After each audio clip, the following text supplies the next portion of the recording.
3 દિવસ પહેલા ઈસુદાન ગઢવીએ ક્યાંક એવું પણ નિવેદન આપ્યું છે કે આગામી સમયમાં અરવિંદ કેજરીવાલજી કહેશે તો પણ ગુજરાતમાં અમે કોંગ્રેસ સાથે ગઠબંધન નહીં કરીએ. આ જ બધી માનસિકતા જે આ કોંગ્રેસની છે કે કોંગ્રેસની કામ કરવાની જે આ પેટર્ન છે કે કાર્યકરો સાથે ચાલી અને નેતાઓને ધારાસભ્યોને સાથે રાખી આગળ વધવાની એમમાં જે તાકાત નથી એ જ બધું એમને નડતું હોઈ શકે.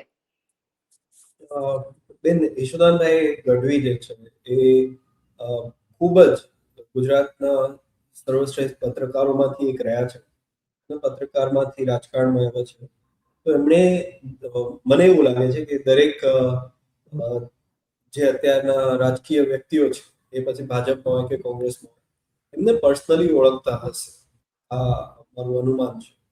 કારણ કે એમની સાથે ઓલમોસ્ટ ઘણા બધા લોકો ડિબેટમાં ચર્ચામાં રહેલા અને એના કારણે એક એવી સમજણ હોઈ શકે. અને જ્યારે એ વ્યક્તિ એટલે એટલા બધા રાજકીય વ્યક્તિઓ જેવું કોંગ્રેસના રાજકીય વ્યક્તિઓ છે જે તે એમના જેટલું એમનું રાજકારણ કદાચ સ્ટ્રોંગ નથી. હું પોતે આવું માનું છું ને એ દેખાય બી છે.